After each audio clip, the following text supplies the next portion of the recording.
7 మండలాలు ఆంధ్రాలో కలిపితే బిల్లు పెట్టింది బీజేపీ, మద్దతు ఇచ్చింది కాంగ్రెస్. అవునా కాదా? లోయర్ సీలేర్ పవర్ ప్రాజెక్ట్ మనకు కాకుండా పోయిందంటే కొట్లాడింది ఒకటే బీఆర్ఎస్, బిల్లును పాస్ చేసింది ఇదే కాంగ్రెస్ వాళ్ళు, ఇదే బీజేపీ వాళ్ళు. రేపు జాయింట్ క్యాపిటల్ విషయంలోనైనా కేంద్ర పాలిత ప్రాంతంగా హైదరాబాద్ మీద జరిగే కుట్రలను తిప్పికొట్టాలంటే అది బీఆర్ఎస్ పార్టీతో మాత్రమే సాధ్యమవుతుంది. బీఆర్ఎస్ కుండే ప్రేమ ఏనాటికైనా హైదరాబాద్ మీద, తెలంగాణ మీద ఈ కాంగ్రెస్ వాళ్ళకి, బీజేపీ వాళ్ళకి ఉండదు. కాంగ్రెస్ వాళ్ళకి ఏముంటుంది? వాళ్ళకు జాతీయ రాజకీయాల మీద ఉంటుంది. బీజేపీ వాళ్ళకు దేశ రాజకీయాల మీద ఉంటుంది. ఇవాళ మన గోదావరి నీళ్లు, మన వరంగల్ను ఒడిసి పట్టుకొని పారుతున్న గోదావరి నీళ్లను కర్ణాటకకు తీసుకుపోతారట, తమిళనాడుకు తీసుకుపోతారట. ఇంటర్ లింకింగ్ ఆఫ్ ప్రాజెక్ట్స్ పేరు మీద కావేరీ నదికి గోదావరి నదిని కలుపుతామంటున్నారు. మన కేసీఆర్ ఏమంటుండు? ముందు మా తెలంగాణ ప్రజల గొంతు దడపండి, తెలంగాణలోని ప్రతి ఎకరానికి నీళ్లు ఇవ్వండి, మాకు నీళ్లు జాలినాకనే ఒక్క చుక్క బయటకు పోవాలి తప్ప అప్పటిదాకా ఒప్పుకునే సవాలే లేదంటున్నది బీఆర్ఎస్ పార్టీ. బీజేపీ నీళ్లు తీసుకుపోతా అంటుండు, కాంగ్రెస్ వాడు తలకాయ ఊపుతున్నాడు. రేపు దీన్ని ఆపాలనా వద్దా? మన గోదావరి నీళ్లు మనకు దక్కాలనా వద్దా? మన నీళ్లు మనకు దక్కాలంటే, మన పొలాలలో గోదావరి నీళ్లు వారాలంటే రాకేష్ రెడ్డి గారిని గెలిపించుకోవాల్సినటువంటి అవసరం ఉంది. ఇవాళ వాళ్ళు ప్రతిపాదన పెట్టిండు, కేంద్రం రాష్ట్రానికి ప్రతిపాదన పంపింది, గోదావరి నీళ్ళని తీసుకుపోయి తమిళనాడు రాష్ట్రానికి ఇస్తాం, మీ ఆలోచన ఏందో తెలపండి అని తెలంగాణ రాష్ట్ర ప్రభుత్వాన్ని అడిగింది.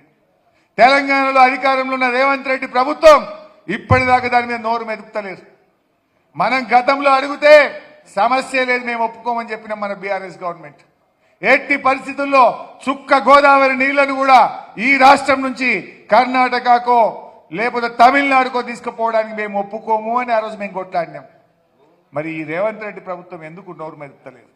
అంటే వీళ్ళు నీళ్లు, మన నీళ్లను పక్క రాష్ట్రాలకు తీసుకుపోయే కుట్ర జరుగుతా ఉంది.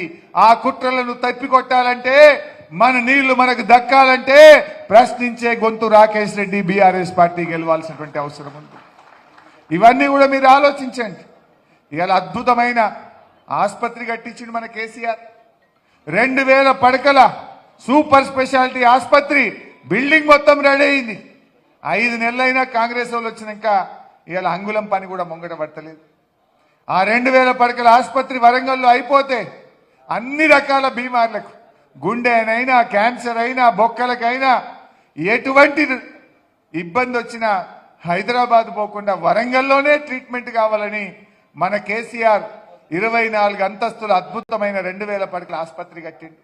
బిల్డింగ్ అంతా పని అయిపోయింది, కానీ పరికరాలు పెట్టి సిబ్బందిని నియామకం చేసి ఆసుపత్రిని నడపాలంటే 6 నెలలైనా కాంగ్రెస్ పార్టీ పట్టించుకోవడం లేదు.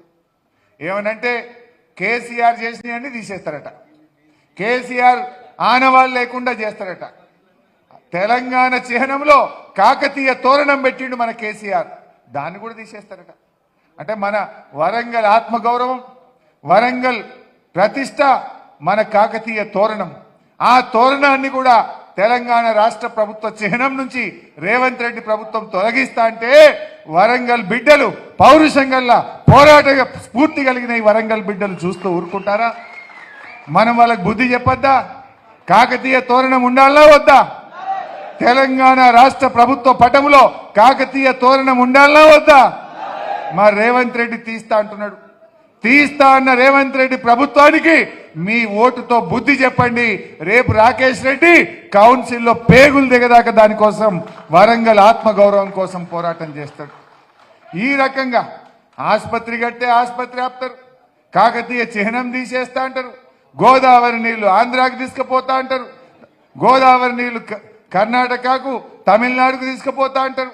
దీని మీద ఇవాళ మనం ఆలోచించాల్సినటువంటి అవసరం ఉంది.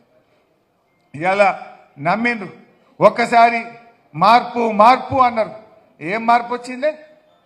కాంగ్రెస్ వాళ్ళు మార్పు కోసం ఓటేయమన్నారు, వచ్చింది మార్పు. రైతులకు 24 గంటల కరెంటు పోయి 14 గంటలు వచ్చింది. ఇవాళ పొద్దుగాల భూపాలపల్లి జిల్లా కమలాపూర్ గ్రామానికి పోయినా రైతులు చెప్తున్నారు, పోయినసారి కేసీఆర్ గవర్నమెంట్ ఉన్నప్పుడు 3 రోజులలో వడ్లు కొన్నారు సార్, 20 రోజులైనా వడ్లు అమ్ముడు పోతలేవు, తడిసిపోతున్నాయి అంటున్నారు. మార్పు వచ్చింది. మంచినీళ్లు ఇదివరకు రోజు వచ్చేది, ఇవాళ దినం తప్పించి దినం మంచినీళ్ళు వస్తున్నాయి. మార్పు అయితే వచ్చింది. మార్పు వచ్చింది.